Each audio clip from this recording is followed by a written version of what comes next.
और आप देख रहे हैं कि शासन की जो व्यवस्थाएं हैं वो पूरी तरह से चरमरा गई है। धान खरीदी को लेकर सरकारें आती है, बनती है और बिगड़ती है और लगातार सोसाइटी में कार्यरत कर्मचारियों का शोषण करती है। सबसे ज्यादा नुकसान किसान को होगा और किसान को अगर नुकसान होगा तो शासन को होगा। मैं जानता हूं कि 100 बार से ज्यादा पत्राचार कर चुके हैं। तो हम लोग भी मांग कर रहे हैं कि जब छोटे सोसाइटी कर रहे हो तो आप अनुदान दो। सरकार तो देते ही नहीं अपने जेब से, चलो जियो खाओ करके। जो समय भूपेश सरकार का शासन था उस समय वो खुद समर्थन देने के लिए आए और अभी जब उनके शासन है तो उन लोग को पता ही नहीं है कि धान सूखता नहीं है। लेकिन यहाँ तो ऐसा है कि काला बाजारी, उनको प्रणाम करेंगे, उनके लिए सत्कार करेंगे, उसको पैकेज देंगे। साले अपने वाई में सब 21 कुंटल करवा रहे हैं और अभी जब लेने की बारी आ रही है तो हाथ खड़े कर रहे हैं। मैं धान खरीदी से हट जाऊंगा। समिति में भरते हैं। कैसे भरते? पथरा भरत के नहीं सर। स्पर्श मल्टी स्पेशलिटी हॉस्पिटल आधुनिक एवं श्रेष्ठ किडनी विभाग फुल टाइम विशेषज्ञों की देखरेख में दे रहा है डायलिसिस की सुरक्षित और बेहतरीन सुविधा, साथ ही न्यूनतम दर पर हेल्थ पैकेज की सुविधा भी। स्पर्श मल्टी स्पेशलिटी हॉस्पिटल, एक एहसास अपनेपन का। नमस्कार, मैं हूं मयंक चतुर्वेदी और आप देख रहे हैं तीरंदाज सहकारी समिति कर्मचारी संघ जो है आज 3 नवंबर से धरने पर बैठ गया है। और ये जो है दुर्ग का धरना स्थल है। वहाँ बड़ी संख्या में कर्मचारी, करीब दुर्ग संभाग के लगभग सभी कर्मचारी हैं यहाँ आए हुए। आप पीछे देख सकते हैं, छोटू भाई एक बार दिखा दीजिए, पीछे भीड़ है। और ये जो रोड है उसका जो डिवाइडर है उस पर भी लगातार, एक बार खड़े होकर के डिवाइडर भी दिखा दीजिए, ये डिवाइडर पर भी जो है कर्मचारी बैठे हुए हैं और इन्होंने जो है निश्चितकालीन हड़ताल शुरू कर दी है। इसके पहले जो है कर्मचारियों ने एक अल्टीमेटम दिया था, एक चेतावनी दी थी सरकार को और उसका प्रदर्शन भी यहीं आकर के किया था और ये कहा था कि 3 तारीख तक यानी 3 अक्टूबर समस्याओं का समाधान नहीं होता है तो 3 तारीख से निश्चितकालीन हड़ताल शुरू कर दी जाएगी। और आज 3 तारीख है और हड़ताल शुरू हो गई है। आपको बता दें कि धान की खरीदी 15 अक्टूबर से शुरू होनी है और अगर ये हड़ताल अनिश्चितकालीन चलती है तो धान की खरीदी जो है खटाई में पड़ सकती है और इसका एक व्यापक असर दिखाई देगा और वो असर जो है किसानों तक जाएगा। आप लोगों ने जो चेतावनी दी थी, हमारे साथ वैसे सहकारी समिति कर्मचारी संघ के तमाम पदाधिकारी हैं, उनसे पूछ लेते हैं। आप लोगों ने जो चेतावनी दी थी उसके बाद किसी ने संपर्क किया? क्या बात हुई? आपको क्यों जो है 3 तारीख से निश्चितकालीन हड़ताल शुरू करनी पड़ी? जी, हमने जिला स्तर पर 24 अक्टूबर से एक ज्ञापन रैली के माध्यम से हमने सूचना दिया था। फिर पूरे प्रदेश में 28 अक्टूबर से रैली निकालकर संभाग स्तरीय हमने ज्ञापन रैली के माध्यम से सरकार को संभागीय संयुक्त आयुक्त के माध्यम से हमने ज्ञापन दिया था। माननीय मुख्यमंत्री के नाम, माननीय सहकारिता मंत्री का नाम, माननीय खाद्य मंत्री का, हमारी 4 सूत्रीय प्रमुख मांग है उसके संबंध में हमने ज्ञापन दिया था। उसके बाद भी किसी ने हमसे आधिकारिक रूप से संपर्क नहीं किया। वो हमारे जनप्रतिनिधि हैं सहकारिता विभाग के, उन्होंने संपर्क किया था। बाकी हम लोग बोले कि जब तक अनिश्चितकालीन आंदोलन चालू नहीं हो जाता तब तक हम लोग किसी से आप मिलने के लिए नहीं जाएंगे। मेल मुलाकात हमने तो पिछले वर्ष माननीय मुख्यमंत्री के साथ एक घंटा बैठ करके चर्चा किया हमारी मांगों के संदर्भ में और लिखित आश्वासन भी दिया उनके द्वारा। लिखित आश्वासन देने के बावजूद भी हमारी मांग अगर पूरा नहीं करती है तो हमें मजबूरन आज पुनः 3 नवंबर से अनिश्चितकालीन आंदोलन में संभाग स्तरीय दुर्ग संभाग में हम लोग बैठे हैं। अच्छा, 15 तारीख से धान की खरीदी है भाई साहब, उसके पहले तैयारियां कब से शुरू हो जाती हैं? देखिए, सरकार के नीति थी तो 1 महीना अक्टूबर से शुरू हो जाता है तैयारी।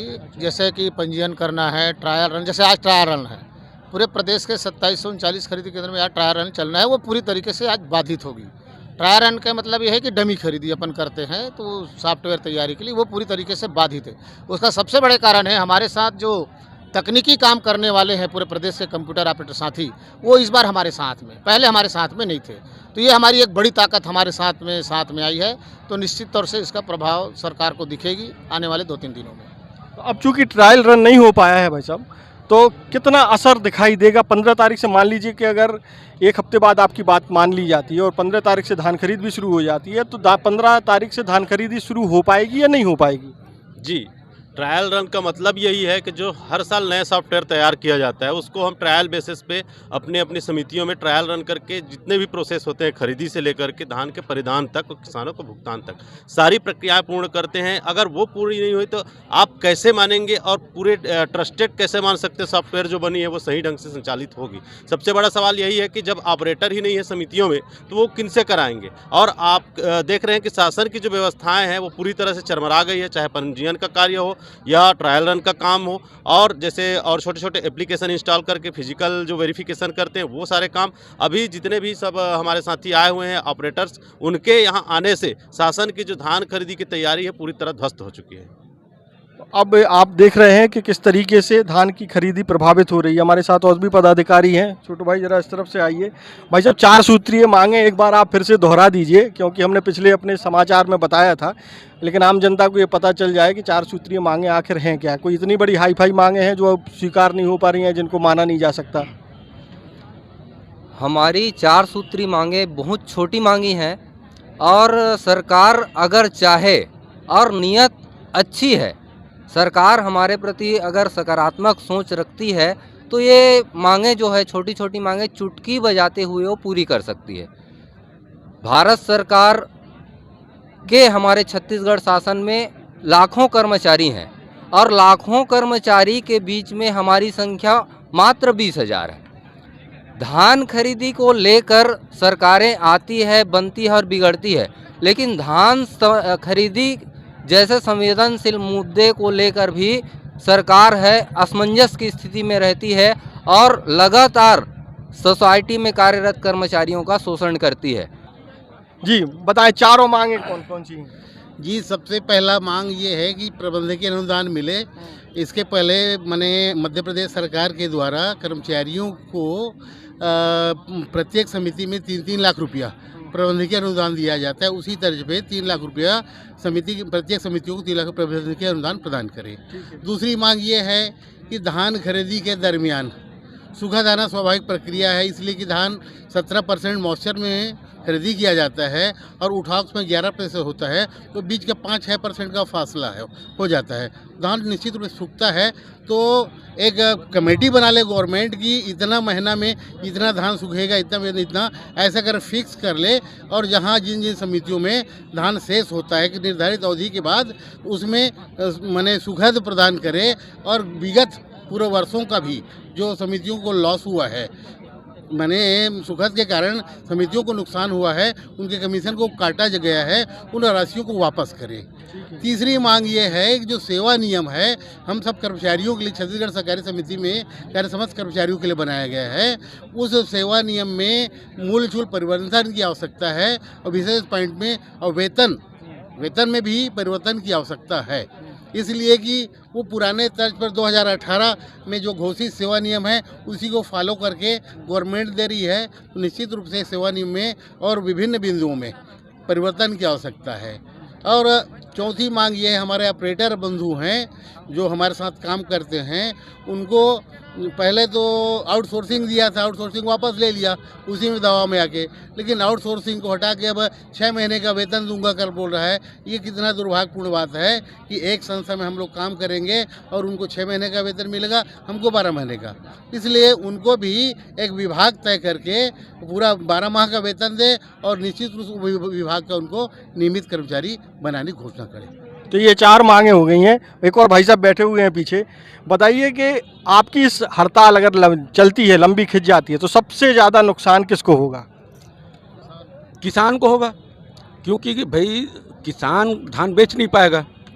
सबसे ज़्यादा नुकसान किसान को होगा, और किसान को अगर नुकसान होगा तो शासन को होगा, क्योंकि वो किसान फिर शासन से चिढ़ेगी, और शासन और किसान ये दोनों का ज़्यादा नुकसान है। हमारा तो होगा ही, है ना भाई, हमारा भी नुकसान होगा, क्योंकि नुकसान जहाँ शब्द आ गया तो वो सबका नुकसान होगा, क्योंकि इस प्रदेश में हम भी रहते हैं, इस प्रदेश में जो भी है और जो भी धान खरीदी से जुड़ा है वो सारे लोगों का नुकसान होगा। तो जब किसानों का नुकसान होगा तो आपका दिल नहीं पसीजेगा भाई साहब? दिल हमारा क्यों नहीं पसीजेगा? हम तो चाहते ही नहीं कि किसानों का नुकसान हो, शासन का नुकसान हो और हमारा नुकसान हो।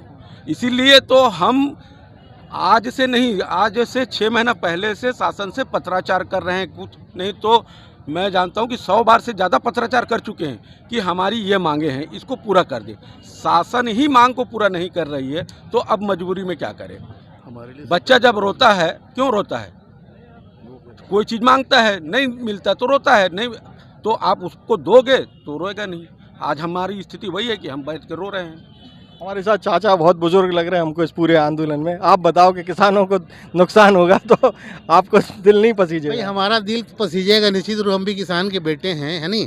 वो किसान हम भी हैं, अब हमारा ही धान बिक्री नहीं होगा पसीजेगा, लेकिन ना हमारे साथ हमारी समस्याओं को देख के शासन का दिल तो पसीजना चाहिए ना। और हमारे किसान के ही पिताजी हैं, भाई हैं, भैया हैं, पूरा परिवार है, वोट देके सरकार बनाते हैं। और यदि ऐसा होता है तो अपोजिशन प्रभाव पड़ेगा निश्चित रूप से।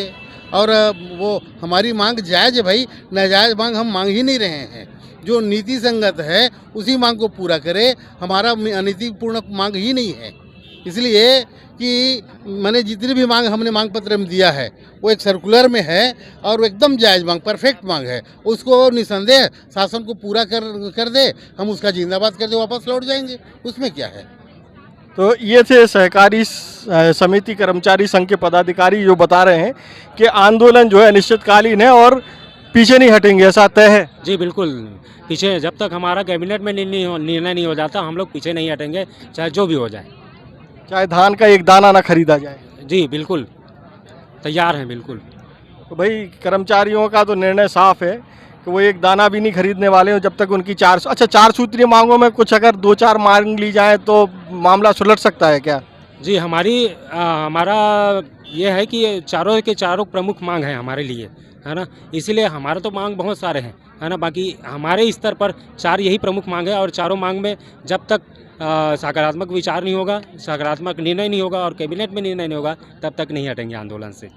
तो ये सरकारी समिति के जो कर्मचारी हैं वो कह रहे हैं कि मांगें बहुत सारी हैं लेकिन 4 मांगें शॉर्ट लिस्ट की गई थी, वो जब तक पूरी नहीं होती हैं तब तक किसी भी सूरत में धान की खरीदी नहीं होगी। और जब धान की खरीदी नहीं होगी तो इसका असर जो है पूरे प्रदेश में दिखाई देगा, क्योंकि 15 अक्टूबर से धान की खरीदी शुरू होनी है। और अगर किसान का धान नहीं खरीदा जाएगा तो व्यापारी भी प्रभावित होंगे, मिलर्स भी प्रभावित होंगे आने वाले समय में, और सरकार भी प्रभावित होगी। अब देखते हैं इस मामले में सरकार का क्या रुख रहता है। तब तक आप तीरंदाज के साथ बने रहिए। ये तो हो गई नेताओं की बात। अब जो बहुत सारे लोग संभाग भर से यहाँ वहाँ से आए हुए उनसे भी पूछ लेते हैं कि वो क्या चाहते हैं, उनका क्या कहना है। मांगे तो बताओ, कहाँ से आए आप? सामनापुर समिति। कौन सा जिला पड़ेगा? कबीरधाम। क्या है मांगे? मांगे तो वही धान सुखद के बारे से है? पानी कहाँ से आए चाचा आप लोग? मैं आया हूँ भिलाई से। भिलाई से। मांगे क्या क्या है? मांगे तो वही है, पहला तो धान में सुखद का जो पिछले साल लिखित में आश्वासन दिया था वो अभी तक मिला ही नहीं, पिछले साल वाला।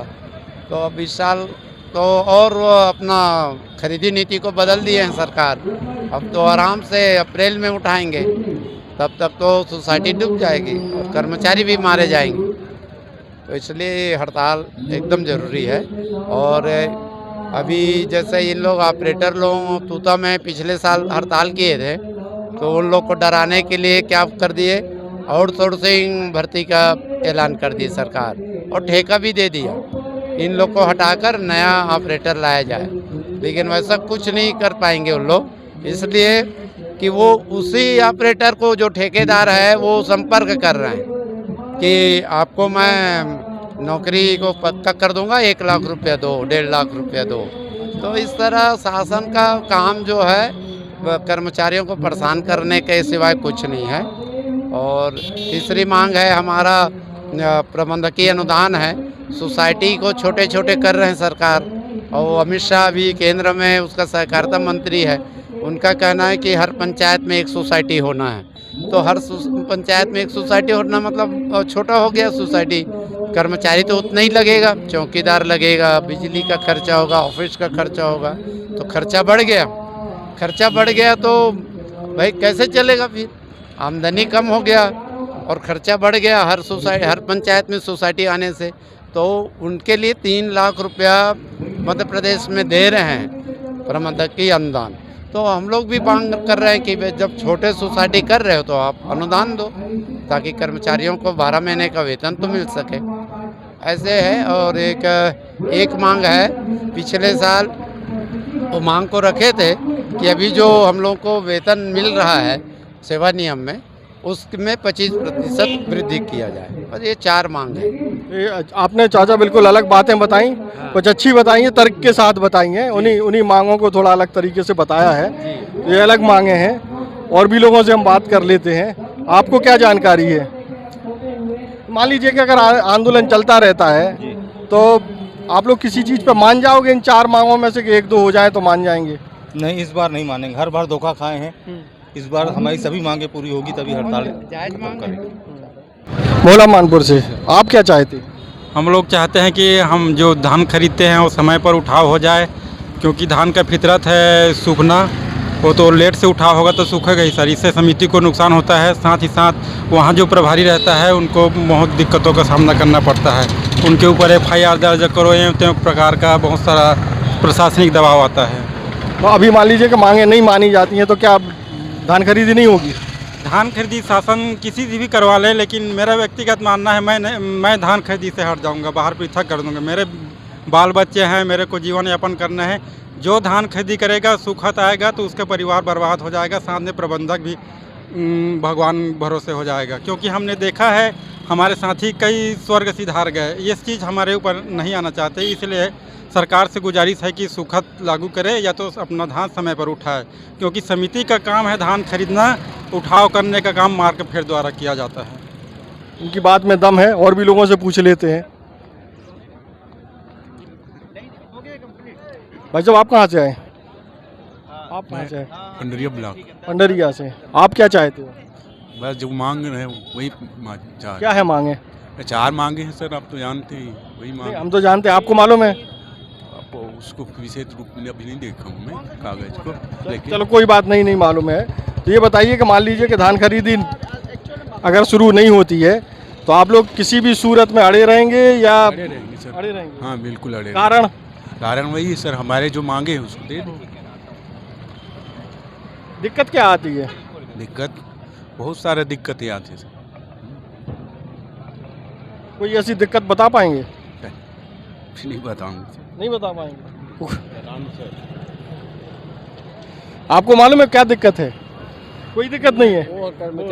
हम साथ समिति वाले हैं, हम समिति वाले हम साथ में आ गए, ड्राइवर हैं। अच्छा ड्राइवर, आप भी ड्राइवर हैं? दोनों जने हैं? 2 गाड़ी सही बताना आप लोग कैमरे पे। अच्छा आप तो हैं कर्मचारी? मांग नहीं मालूम है, कोई बात नहीं। आपको मालूम है भाई साहब कैसे क्या चल रहा है? बस वही गवर्नमेंट से चर्चा हुआ था नियमितीकरण के लिए, संविदा में उसको आउटसोर्सिंग में डाल रहे थे, उसको अभिवेक लगाए हैं और नियमितीकरण की मांग है संविदा पर। दिक्कत क्या आती है? दिक्कत वही है ना, सुखत है, सोसाइटी में बहुत ज़्यादा सुखत है, सुखत मान्य नहीं है। खरीदी करते हैं हम स्टार्टिंग में वही नवंबर दिसंबर में, उठाव होता है अप्रैल में, तो उसमें तो सुखत आएगी, बाकी गवर्नमेंट सुखत मान्य नहीं कर रहा। तो गैप जो है वो आप लोगों के मत्थे आ जाए। हाँ, उनका गैप जो है सुखत जो है हम लोग के मत्थे आ रहे हैं। एक और भाई साहब, हाँ आप बताओ क्या कह रहे हो? सर मैं ये बोल रहा हूँ, जैसे कि सरकार बोलता है कि धान में सुखत नहीं आएगा, हम कह रहे हैं कि सुखत आता है। यदि 1 ट्रक यदि आपको गिट्टी या रेत दूंगा 50 कुंटल तौल का, यदि 1 ही कुंटल मेरे को उतना तौल कर दे दे तो मैं मान लूँगा कि हाँ कि वाकई में चीज़ नहीं सूखता धान करके। ये सभी जानते हैं धान जो है जो सूखता है सूखा देना होगा। समिति इस बेस पे चलता है क्योंकि जो खुद का कमीशन है उसी में चलता है, किसी सरकार अलग से नहीं देता है। इसलिए ना हम लोग जो है मांग उसको मांग रहे हैं। कितना कमीशन मिलता है आप लोगों को? कमीशन 5 रुपये कुंटल सूखत वही मिलेगा। 0 करके देंगे तो मिलेगा, यदि 0 मान्य नहीं करेगा तो कहाँ से देंगे? समिति आज भी कट जाएंगे उल्टे ऊपर आपके ऊपर और कट जाएगा हमारे जेब से, तो समिति किस में देगा? सरकार तो देता ही नहीं अपने जेब से, चलो जियो खाओ करके। जो कमीशन आते उसी में जीता है समिति के कर्मचारी लोग। तो एक सूखत सबसे बड़ी समस्या है। आप भी समिति से आए हैं क्या चाचा? क्या दिक्कत है? वही तो बड़ी से नहीं सब आप एक आध कोई उदाहरण है जिससे आपको लगता है कि कितनी परेशानी आ जाती है? बहुत परेशानी थी साहब। कैसी? रात दिन ड्यूटी करना है, अब माल लेट में उठते, अब वजन कम आते, क्या बोला सोसाइटी भोगो ऐसे बोलते हैं। जब वजन कम आता तो फिर क्या करते हो आप लोग? तब समिति में भरते हैं साहब, भरते हैं। कैसे भरते? पथरा भरत के नहीं सर, तो फिर कैसे भरते? ज़्यादा नहीं बोलता कभी। नहीं भरते क्या, जेब से भरते हो? जेब से भरना पड़ता है, कहाँ से भरते थे?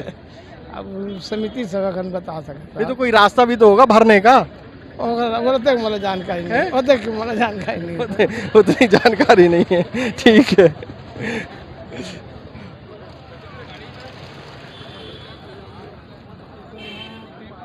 चाचा भी हैं, आप लोग भी आए हैं इसी में आंदोलन में। आप ये बताइए कि सबसे ज्यादा दिक्कत क्या है? यही बताना सीनियर हो सकता बोलना भाई बोलना। ये सब धान खरीदी में सुखद मेन समस्या है।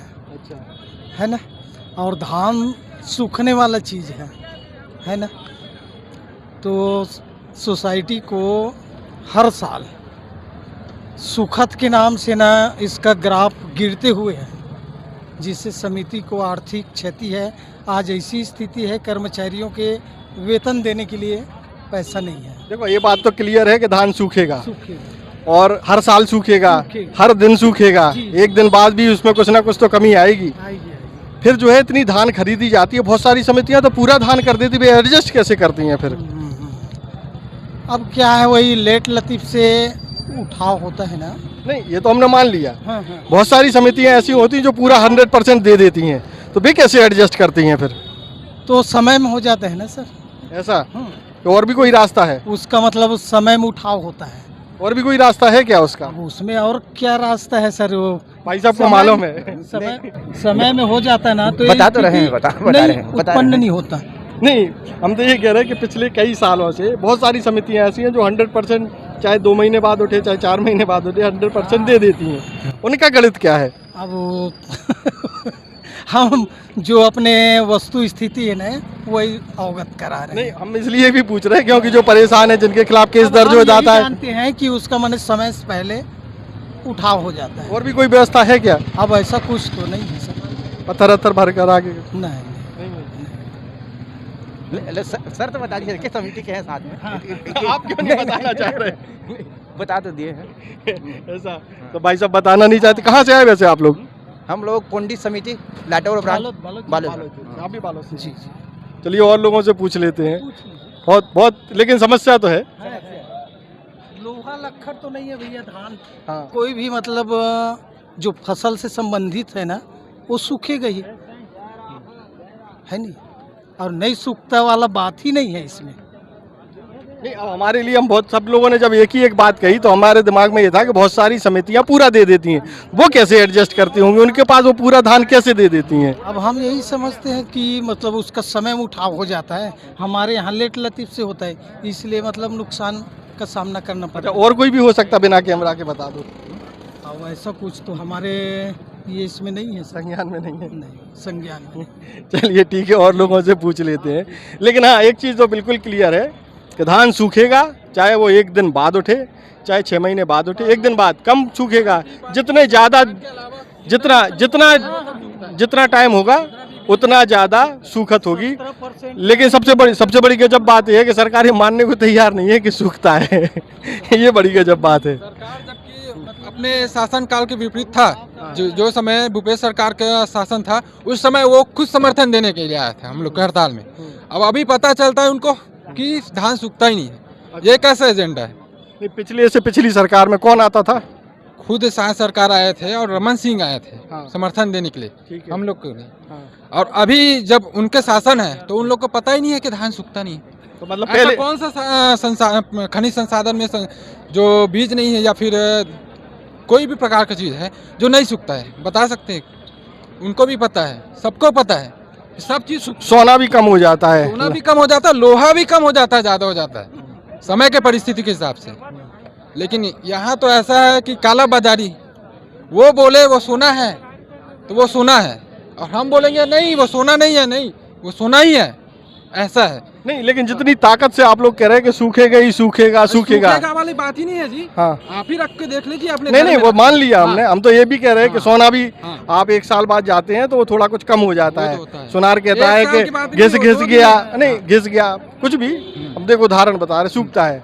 तो हमारा सवाल अब हमारे दिमाग में ये मड़ रहा है कि बहुत सारी समितियां जो 100% कैसे दे देती हैं।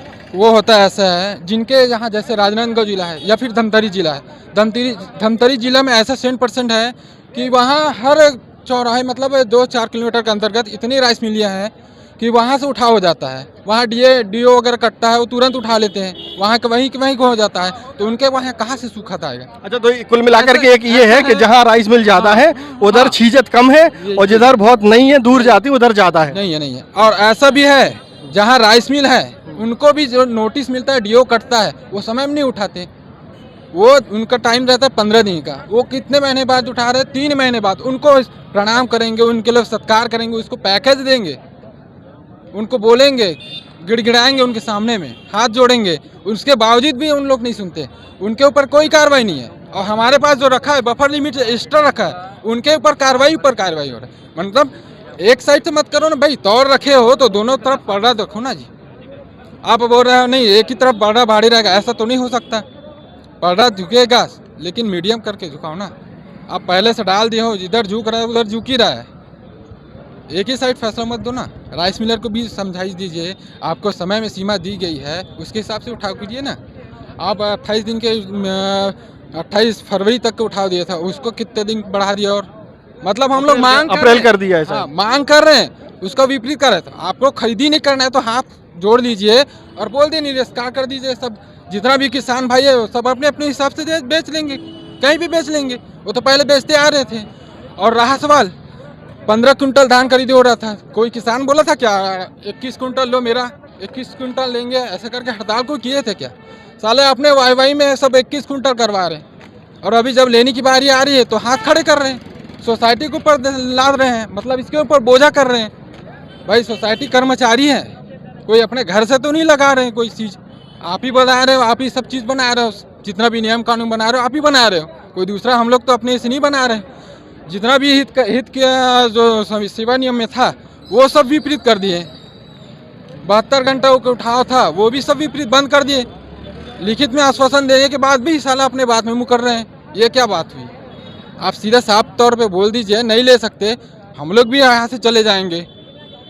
जैसे भी हैं जी लेंगे, गुजारा कर लेंगे, कहीं भीख मांग लेंगे या फिर जितने भी 1 एकड़ आधा एकड़ ज़मीन है उससे खेती कर लेंगे। जीवन यापन तो करना ही है, कैसे करेंगे? ऐसे ही करेंगे। आप कहाँ से आए? मैं राजनांदगांव जिले से भानपुरी सोसाइटी से। क्या नाम है आपका? धनेंद्र कुमार साहू। तो साहू जी ने बहुत ही आक्रामक बातें कही, दम है साहू जी की बात में। खैर दम वाली बात नहीं है सर, मैं क्या एक्चुअल बोल रहा हूँ। मेरे सरकार से एक ही गुजारिश है, आपको धान लेना है तो सीधी तौर पे लीजिए, किसी के हाथ पे कंधे रख के, किसी को बोल के, किसी के माध्यम से बोल के वैसे नहीं बनेगा। आप बोल रहे वहाँ से लिखित दे दिए, पिछले साल से लिखित में दे दिए हम लोग को, तो क्या चीज़ की देरी है भाई? उसको फॉलो कीजिए ना। बाकी चीज़ को कैसे फॉलो कर रहे हैं? मतलब कोई आश्वासन देगा साहब अधिकारी आ गए तो हमारे पर इसके ऊपर कार्रवाई करना है, इसके सोसाइटी पर कार्रवाई करना है, तो उसके लिए तुरंत आग्रह हो जाएगा। और जब वो 1 साल हो गया बीत चुका है, उसके लिखित आश्वासन दे चुके हैं, तो वो क्या चीज़ के लिए दिए? कोई आश्वासन आपकी मांगे पूरी करने का? मांगे पूरी करने का है, वो पिछले साल दे दिए, कैबिनेट में बैठ के बोल रहे थे। तो वो अभी तक वो मान के चलो अलाउ नहीं हुआ है सोसाइटियों में या फिर कोई कहीं भी अलाउ नहीं हुआ है। तो कैसा टाइप से मतलब आश्वासन दिए हम लोग को? तो ठीक है, नाराजगी है लोगों में जी। आप क्या कहना चाहते हैं भाई साहब? कहाँ से आए आप? मैं बालोद ज़िले से है और मेरा नाम खेमू साहू है। और हम लोग ऐसा है सर कि हर साल तो ऐसा है कि एक तरीका होता है अपने मांगों को पूरा करने के लिए, है ना। लेकिन जो शासन है वो अभी तक हमारे प्रति और हमारे जितने भी कर्मचारी सोसाइटी के उसके प्रति किसी भी प्रकार से कोई मतलब कार्य नहीं किए हैं, उसके पक्ष में कोई फैसला नहीं दिए हैं। और हम लोग पिछले, जैसे मैं कंप्यूटर ऑपरेटर हूँ, ठीक है, तो हम लोग पिछले 17 साल से सोसाइटी में कार्य कर रहे हैं और वो भी शासन के दिशा निर्देश के आधार पे खाद्य विभाग के द्वारा हमारी नियुक्ति हुई थी संविदा पे। और आज ऐसा स्थिति आ गया है कि जो हम लोग संविदा में काम कर रहे थे वो इस बार आउटसोर्सिंग में डाल दिया गया है और वो जो 12 महीना का वेतन मिलता था खाद्य विभाग से उसको 6 महीना कर दिया है। इसको आप कैसे लेते हो? ये तो बहुत सरासर अन्याय है सर। शासन जो है हमारे खिलाफ बहुत ही अन्यायपूर्वक कार्रवाई कर रही है। आप बताओ ना मेरे को, कोई भी विभाग होगा, अगर कोई संविदा वेतन में काम कर रहा है 17-18 साल से, और वो संविदा वेतनमान अचानक से उसको आउटसोर्सिंग में डाल दिया जाए, और वो भी 12 महीने के वेतन में उसको 6 महीने कर दिया है, तो कितना मतलब बुरा प्रभाव हो रहा है हमारे लिए, हमारे परिवार के लिए। भविष्य असुरक्षित हो रहा है। हाँ बिल्कुल भाई, आप देखो ना, शिक्षाकर्मी जिनका 2 साल नियुक्ति हुआ था उनका रेगुलर हो गया, क्योंकि वहाँ पे वोट बैंकिंग है, ठीक है। उनकी संख्या 2 लाख 3 लाख में है, इसलिए उनको रेगुलर कर दिया 2 साल में। हम 18 साल से काम कर रहे हैं, फिर भी हमारा रेगुलर नहीं, उल्टा आउटसोर्सिंग में डाल दिया। तो ये वोट बैंकिंग है सीधा सीधा। लेकिन वोट बैंकिंग ऐसा है कि सोसाइटी में सबसे ज़्यादा वोट बैंकिंग है, क्योंकि किसानों का बैंक है। किसान जो है यहाँ पे धान खरीदी से लेके ऋण लेते हैं, यहाँ से कर्जा माफ़ हो रहा है, तो हर चीज़ को वोट बैंकिंग पूरा सोसाइटी में है। और सोसाइटी का काम, हम किसानों का काम हम लोग कर्मचारी लोग कर रहे हैं, लेकिन हमारे कोई सुनवाई नहीं हो रहा है। वहाँ पे सिर्फ वोट बैंकिंग से काम हो रहा है। शासन अपना जो भी है वो पूरा वोट बैंकिंग के थ्रू से काम कर रहा है। छोटे जो जैसे विभाग बोलता हूँ, जैसे जिसकी संख्या कम है, जिस विभाग के कर्मचारी की संख्या कम है, उनका आवाज़ दबाया जा रहा है, क्योंकि उनका सुनवाई नहीं होता कम संख्या के कारण। संख्या बल है, उनका वोट बैंकिंग है, और वहीं से शासन चलता है। यही है, और मैं शासन यही कहना चाहूँगा, हम लोग अभी हड़ताल में डटे अनिश्चितकालीन के लिए। हम यहाँ से टस के मस नहीं होंगे, आखिरी दम तक हम लड़ाई लेंगे। हमारी मांग अगर पूरा नहीं होता, हम शासन का धान खरीदी बहिष्कार करेंगे, हम धान खरीदी नहीं करेंगे, ये हमारी मांग है। तो धान खरीदी नहीं होगी। तो ये थे कर्मचारी जो कि लगातार मांग कर रहे हैं अपनी 4 सूत्रीय मांगों को लेकर। इन्होंने अपना दर्द भी बताया। देश और दुनिया की ताजा तरीन खबरों से जुड़े रहने के लिए आप तीरंदाज को सब्सक्राइब करना बिल्कुल ना भूलें, बेल आइकन को जरूर प्रेस कर लें, और अगर आप हमारे इस वीडियो को हमारे फेसबुक पेज पर देख रहे हैं तो कृपया उसे भी फॉलो कर लें। नमस्कार। पहली बार मध्य भारत का सबसे एडवांस 3 टेस्ला MRI, सारी स्कैनिंग 6 से 10 मिनट में हो जाती है, जहां आम MRI मशीन 45 से 1 घंटे लेती है। GT diagnostic, near Nehru Nagar square, Priyadarshini परिसर, भिलाई। तीरंदाज।